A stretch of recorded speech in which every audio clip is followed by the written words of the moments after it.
All right, so what are we going to do tonight? Tonight we are going to do a couple of laps with the Aston Martin that we used on the Kyalami race last Friday with Davide, and we are going to do a couple of laps with this car so that I can remind you and show you the kind of performance that we can achieve with this car in full race setup as usual. If I remember, I was lapping at around 1 minute and 42, one flat, 1 minute 41 high, something like that. So tonight we'll try 5 or 10 laps and see if I can shoot 1 minute and 42 low right away.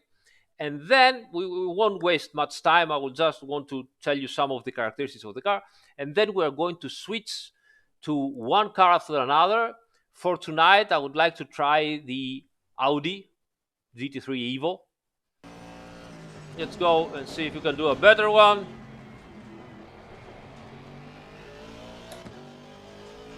Just a bit better exit here.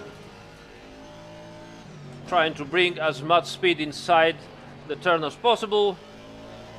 In fact, I'm gaining again.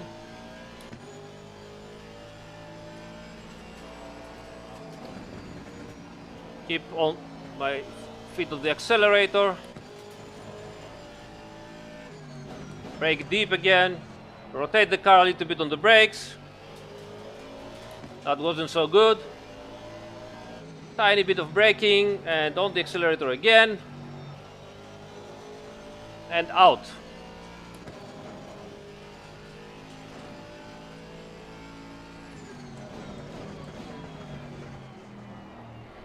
Rotate the car with the accelerator a little bit and exit. The sun is coming up.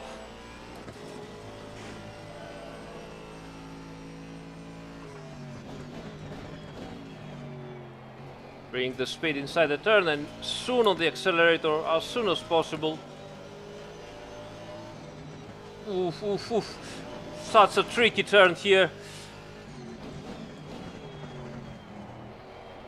Accelerator again. You see how fast I'm going on the accelerator, and that's a pretty nice lap. 41.4 for 94 liters fuel. That's a very nice lap to do. All right, so next car. We're going to get the Audi. Let's see if we can have a nice, I don't know. Yeah, that's nice. I like this. Pretty cool stuff. Other stuff. Oh, that's also very nice. That's also cool. Yeah, that's pretty cool. So the Audi is obviously one of the most successful cars of the GT3. We all know about it. This is the Evo version, the Evo, whatever you want to call it.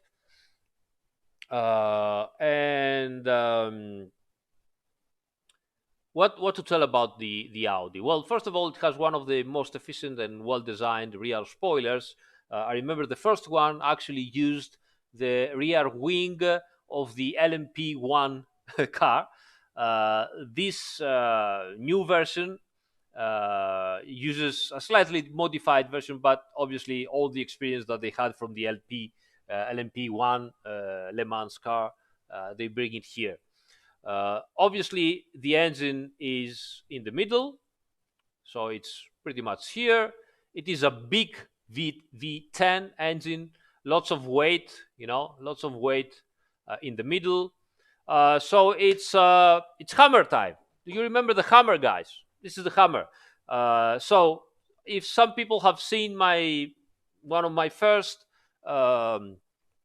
videos on how to understand your car, you might remember the hammer, but it is, I think, one of the best examples to understand what's going on with your cars. So the Aston Martin that we saw before has the weight at the front, let's say. Well, it's more in the middle, but still more weight, front weight bias a little bit. And that means that it's the car, whatever you do, the car wants to, straighten up. Okay, it likes to straighten up like this. Okay, so you see that you rotate the car, and the car wants, if you go this way, this is the way of moving forward, let's say. So whatever you do, the car wants to straighten up. This is what front engine cars generally with more front weight do. Now, the Audi. Now, the Audi is like this. Now, again, we're going downwards, all right? So, again, we're going downwards. You have the weight at the rear. The engine is very big. It's, lots of weight. The transmission is, again, at the rear. So, everything is at the rear. What that means? It means that the front is very easy to change direction. You can see here, it takes just a tiny bit of force, and the front is very easy to change direction. But the problem is that once the rear tires lose some grip, then the whole car wants to rotate. So you are like that, you are braking, with the front wheels, and the rear starts to move around. And as it moves around, if you do not take, proper, if you do not put the correct inputs, driving inputs, then the whole thing wants to rotate and spin. So that's why the mid-engine cars are much more agile. You see, again, it's much more easy to change the front wheels because it's so light. But then you have the inertia of the rear part, and it just wants to, turn around. So this is mainly the Audi. Let's see if all that we just described is also happening, in while we drive. So let me go just 1 hour ahead. All right, so full fuel 105 like we have at the Aston, more or less. Okay, so that's it. Okay, let's go. Out again.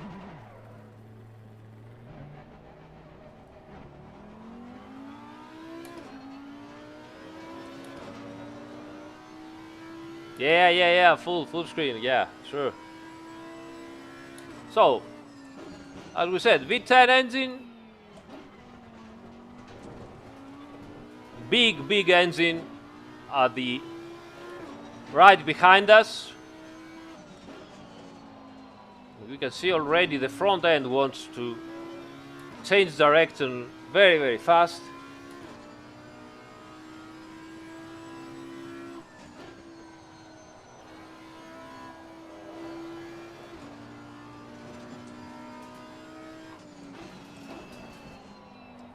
Ooh, you see that every time that I insert the car, I have to either be very precise or do, some extra feedback to control the rear from over-rotating.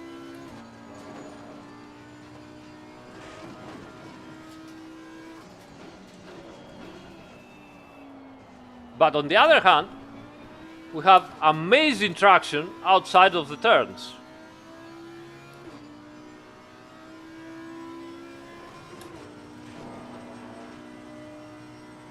But actually we change nothing on the purse mate. And actually we change nothing to any car at all. That fast turn here is a little bit difficult. Oh, so fast on changing direction that I actually went over the curb.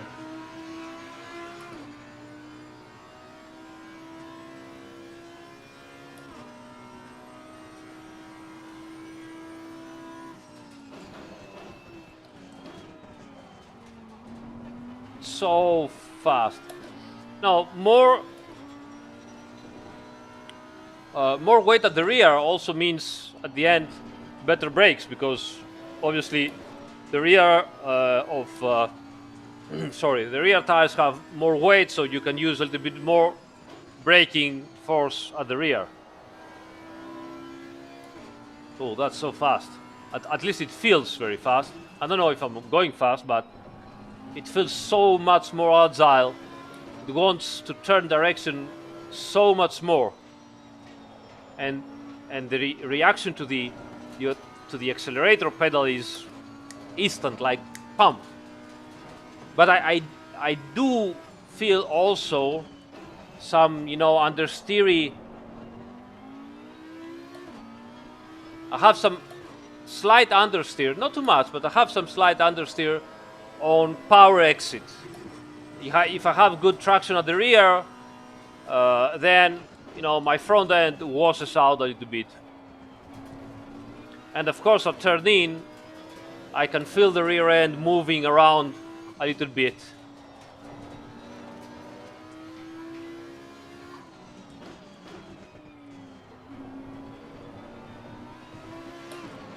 Nice. Let's see where we are for now. Oh, 42.5 already. That's fast. I still don't know the car.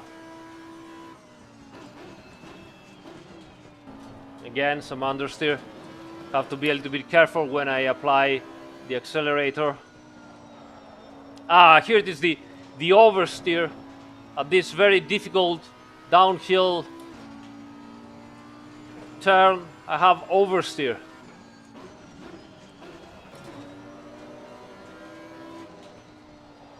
This is also another turn here that ooh, last famous words. I was about to say that this is another turn that I don't feel so confident, and here it is. Wow, that was bad. That was one of those moments that, if you don't pay attention, the car will bite you hard, and it just did so. And I just destroyed,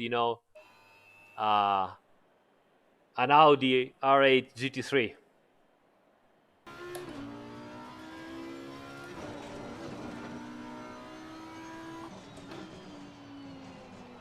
You see the turn in, I'm afraid to turn in because I overshoot the turn, and I was afraid to bring the car in because it's a trickier car. You have to be more careful, You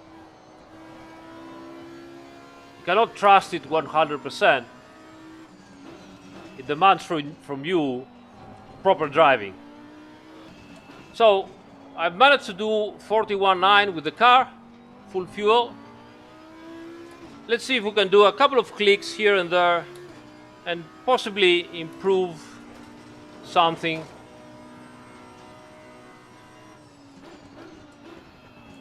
So I'm gonna do something that most people don't want to do, but I found out that it suits me always better. It's not really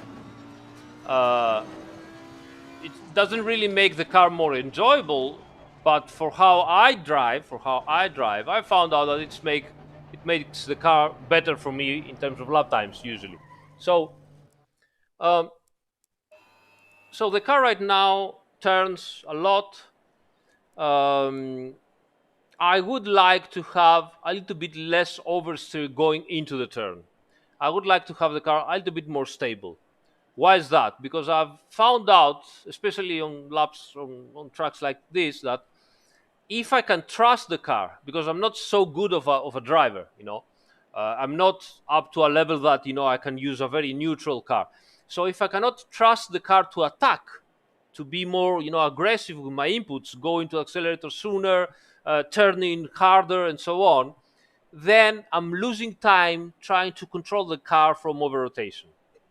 So most people, even drivers that they are not so fast, they tend to okay, more front end grip, more front end grip, more front end grip, so that whatever speed they are managing to get in the turn, they can turn the wheel and the car rotates. But then if you're losing time trying to control the car, it makes no sense, really. It doesn't help you, right? So what I'm going to try here is I'm going to go down 2 clicks on the rear, usual stuff, 2 clicks down on the rear, and see if I can improve. I need to raise a bit the pressures because it's cold, and I need some extra pressures here. So let's go up to 27.4. It's really cold now. And also here 26 and 27.3 and some extra 1, 2, 3, 4. And again 27.4 here and 27.4 here. Okay, so let's see what we do. But those pressures are just because it's cold right now. So let's see what we can do.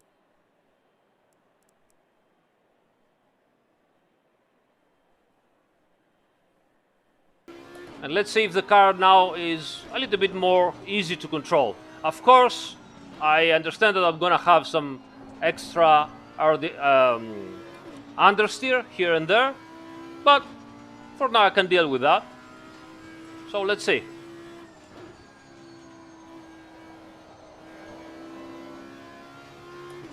I can feel the car already better. And I think I can attack a little bit more. Some understeer here. Again, you have to be always careful because after the understeer, if you keep, trying to insert the car will rotate. I mean, it's not like you can change completely the behavior of a mid-engine car. We induced some understeer, but the car, as a character, does want to rotate anyway. So you have to be careful.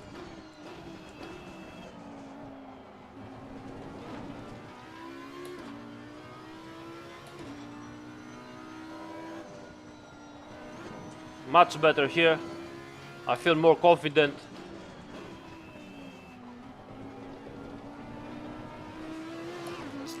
We can improve a little bit extra, I think.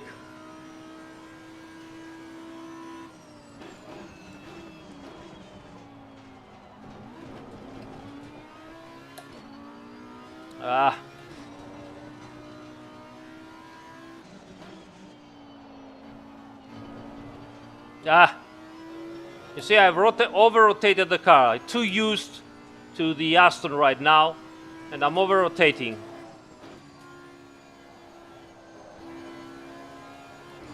Ooh.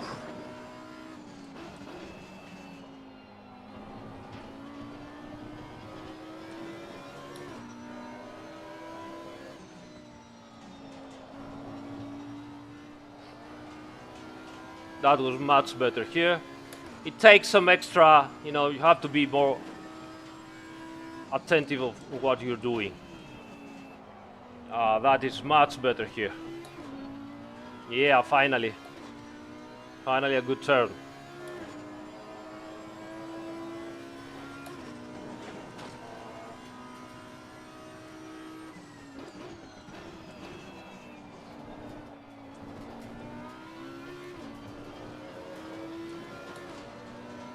Nice.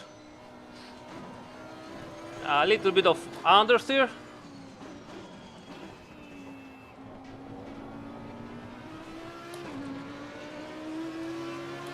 That's a nice lap. That's another nice lap. 41.37.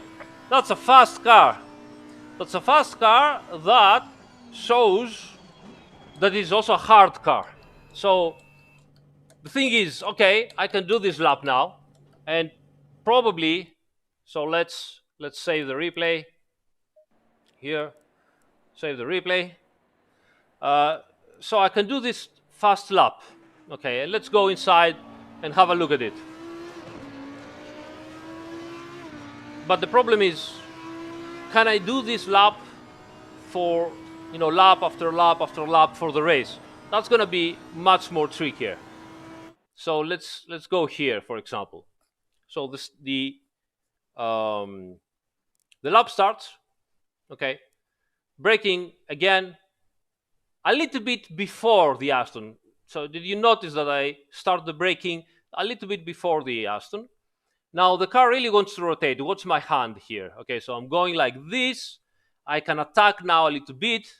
You see, because before I was really, really very careful. But instantly, you see, counter steer.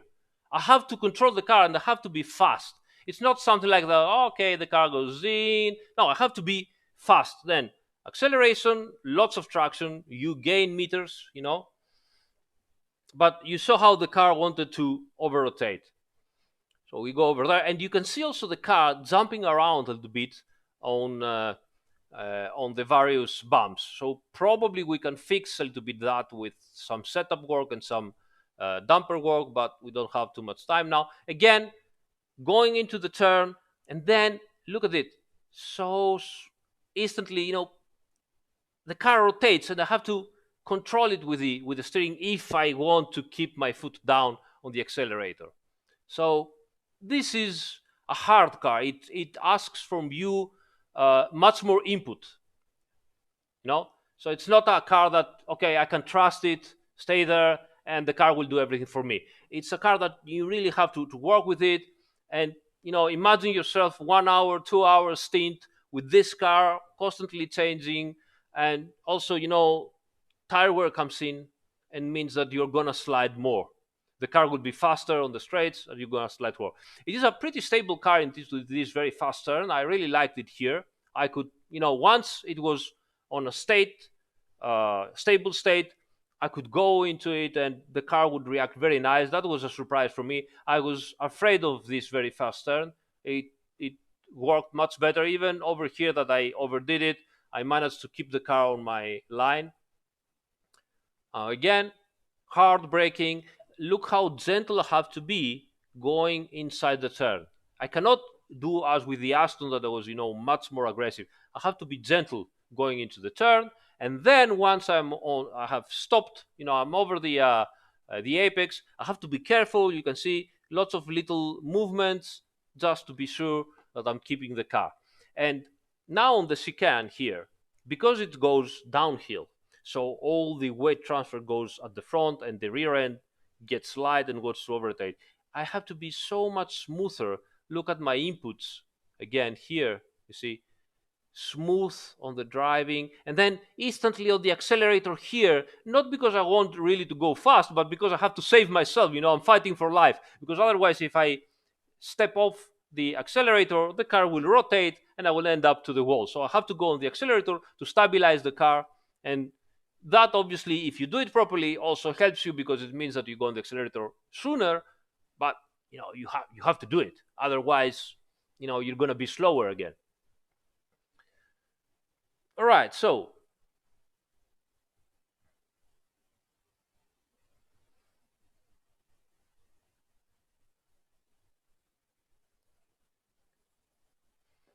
now braking again.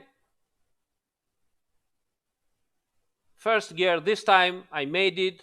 By some strange reason, I always overshooting that turn, possibly because with the Aston you're braking so much later. Now, on the accelerator, but you see, I'm not 100% accelerator. I have to go slower. I'm a little bit afraid of, fast reactions of the car. But I managed it, and now I have the traction to go out. So let's go a bit faster here. I mean, even the car bottoms out here heavily, so I might, need to control this. Now, slow again. Right, so very nice turn in, but again, you see how the car already starts to rotate. You see, the car is rotating here, and then when I go to the accelerator, some extra understeer, and then it rotates again. I have to control extra understeer again. So it keeps on, it's a short blanket. You get traction from one end, you go understeer. You get no understeer, then you get no traction and it rotates. This is one of the turns that's very hard, especially with this car, because you are over the crest. At the crest, you have to brake, so the rear end gets very light on the air, so less grip, and you have to go in fast because it's a very fast right-hander, and you have to be very precise to not get that bad sausage here curb, which is very high.